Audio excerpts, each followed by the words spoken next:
여러분들은 해외여행이나 기타 이유로 외국에 가자마자 그 나라의 어떤 것들을 보고 경악하거나 실망한 적이 있으신가요? 아니면 정말 이 나라를 온 걸 후회하고 다시 바로 돌아가고 싶다는 생각이 든 적이 있으신가요? 오늘은 이처럼 외국인들이 한국을 처음 방문해 길거리에 이것들을 보고 한국에 대해 실망하고 놀랄 수밖에 없었던 이유에 대해 알려드리고자 합니다. 외국인들이 이토록 경악한 이것은 바로 만자 문양입니다. 불교나 힌두교 등에서 사용하는 길상의 의미로 그리스에서 출토되는 유물에서도 다양한 만자 문양이 발견되는 등 셀 수 없는 과거에서부터 사용되던 문양입니다. 하지만 다들 아시는 것처럼 히틀러 시절 나치를 대표하는 하켄크로이츠 문양을 만자에서 본따 만들었습니다. 그리고 독일이 전범국이 되면서 특히 유럽을 중심으로 나치 문양을 사용하는 걸 법적으로 금지시키기 시작했습니다. 이런 이유들로 인해서 유럽을 여행하는 불교도 아시아인들 중에서 만자 모양의 팔찌나 목걸이를 차고 있으면 나치주의라고 오해를 받아 손가락질을 받기도 했습니다. 수천 년 전 고대 시대부터 이어져 오던 행운을 상징하는 문양이었지만 히틀러 한 명 때문에 그 역사가 지워지고 많은 사람들에게 최악의 나치 문양으로 인식되는 경우가 더 많아지게 된 것입니다. 이런 경향은 아시아보다는 서방 국가들에서 더욱 심하게 나타나고 있습니다. 때문에 외국인들이 한국을 여행 와서 경악할 수밖에 없는 것이죠. 한국의 경우 산속에 있는 사찰뿐만 아니라 길거리에서도 아주 쉽게 만자 문양을 가지고 있는 조그마한 절들을 찾아볼 수 있습니다. 뿐만 아니라 그냥 행운의 상징으로 가게 입구에 붙여놓기도 하고 사주나 운세를 보는 점집의 입구에도 대부분 만자 문양이 붙어 있습니다. 외국인들 입장에서 한국에 대한 좋은 이미지를 가지고 기대에 부풀어 왔는데 오자마자 길거리가 나치 문양으로 도배된 걸 보고 놀람과 더불어 실망하기까지 하는 것이죠. 이런 이유들로 인해서 서양 일부 국가에서는 나치 문양 자체를 법으로 금지시키기도 하고 자유를 존중하는 미국의 경우 금지까지는 아니지만 대체적으로 만자 모양을 쓰지 않는 걸 선호하고 있습니다. 그래서 최근에는 최대한 불교의 상징으로 만자가 아니라 법륜과 불교기를 사용할 것을 추천하고 있습니다. 원래부터 사용되던 불교와 힌두교 등의 문양을 히틀러 때문에 사용하지 못한다는 건 안타까운 일입니다. 하지만 아무렇지 않게 축구 응원 중에도 일장기를 사용하는 일본과 정말 비교되는 모습이라고도 할 수 있습니다. 그럼 지금부터 해당 주제에 대해 외국인들은 어떤 반응을 보여주고 있는지 지금부터 자세히 살펴보도록 하겠습니다. 호기심이 많은 사람들을 위해 제대로 설명해주자면 나치가 공식적으로 만자보다 45도 더 기울어진 각도를 가지고 있습니다. 하지만 문제는 불교에서도 만자 문양을 다양하게 사용했다는 것입니다. 위치나 전통, 의미에 따라 때로는 나치 문양처럼 시계 방향이나 각도가 달라지는 경우도 있습니다.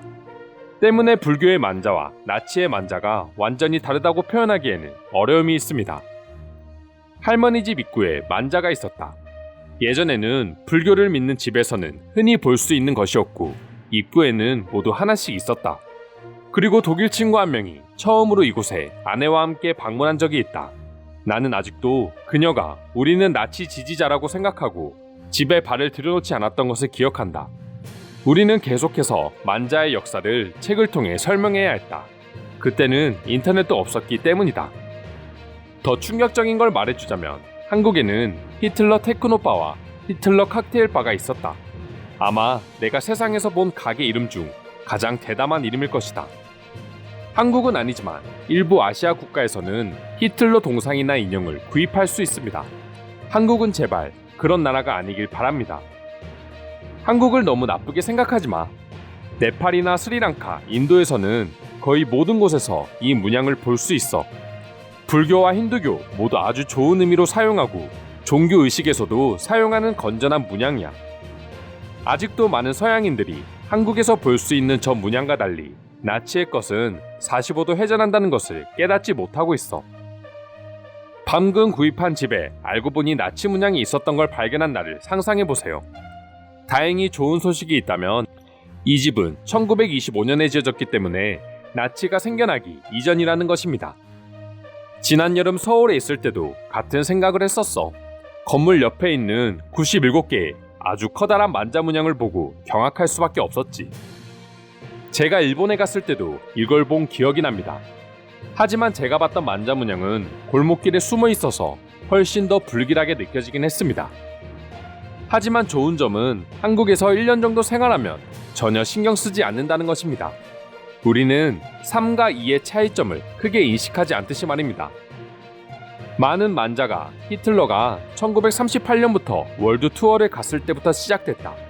그 중에는 지금의 서울도 포함되어 있었고, 그때의 영향을 받아서 지금 서울 거리에서 나치 문양을 많이 찾아볼 수 있는 것이다. 무슨 증거로 그렇게 말하는 거야? 한국은 전통적인 불교 국가 중 하나고 일본의 식민 지배를 겪었기 때문에 나치 역시 극도로 증오하는 사람들이야. 말도 안 되는 이야기를 사실처럼 말하지 마. 한국에 대해 공부하고 가지 않으면 모두가 실망할 수밖에 없는 모습이야. 나도 만약 설명해줄 한국인 친구가 없었다면 한국은 나치 지지국가라는 이미지를 가지고 돌아왔을 거야. 다른 나라를 간다면 반드시 기본적인 것들은 공부하고 가야지 더 알찬 여행이 될 수 있어. 내 운세를 봐준다길래 5만 원을 내고 나치 문양 집에 들어가서 점괘를 봤어. 분명 그분은 내가 5년 안에 큰 성공을 거둔다고 했었는데 지금 나는 전염병 때문에 다니던 직장마저 잃었어. 순 거짓말쟁이들이야. 독일과 함께 전범국이자 패전국가인 일본은 일장기를 사용하지. 하지만 한국인들에게 격렬한 비난을 받아도 그들은 일장기를 자랑스럽게 사용하고 전 세계가 법으로 금지시키지도 않아. 나치 문양과 더불어 일장기도 당연히 금지시 되어야 해. 한국이 불교의 나라라 그런지 모르겠는데 가끔 한국인들을 보면 다들 정말 스님인가 싶어. 제일 큰 피해를 겪었던 한국을 조롱하듯 일장기를 사용하는 일본을 보면서 어떻게 가만히 있을 수 있는지 말이야. 예전에는 지금보다 훨씬 거센 비난을 받았다고는 해. 하지만 지금은 과거처럼 일장기에 대해 크게 욕하지 않는 이유는 그만큼 한국이 일본보다 더 성장하고 있기 때문이야. 굳이 신경 쓰지 않는 거지. 불교의 오래된 전통 문양을 쓸 수 없다는 건 안타깝지만 그래도 나치에 의해 씻을 수 없는 상처를 받았던 사람들을 위해서라도 넓은 마음으로 다른 문양으로 바꿔줬으면 합니다. 그게 진정한 부처의 마음이라고 생각합니다. 한국에는 불교 문양만큼이나 십자가가 많다는 것도 아주 신기한 광경이야. 심지어 한 건물에 1층은 운세를 보는 점집이고 2, 3층은 교회인 경우도 봤어. 종교의 자유가 아주 확실한 나라인가라고 생각했지. 나는 스님과 목사님이 같이 비빔밥을 먹고 있는 장면도 봤어. 한국은 참 자유분방한 나라인 줄 알았는데 또 그 어떤 나라들보다 종교 갈등이 심하다고 해. 그럼 내가 본 그 스님과 목사님은 도대체 무슨 사이였을까? 이상으로 한국의 길거리에서 흔히 볼 수 있는 만자 문양을 보고 느낀 외국인들의 반응 살펴보았습니다. 오늘도 끝까지 영상 시청해주셔서 감사드리며 여러분들의 구독과 좋아요는 영상 제작에 큰 힘이 됩니다. 이상 종크TV였습니다.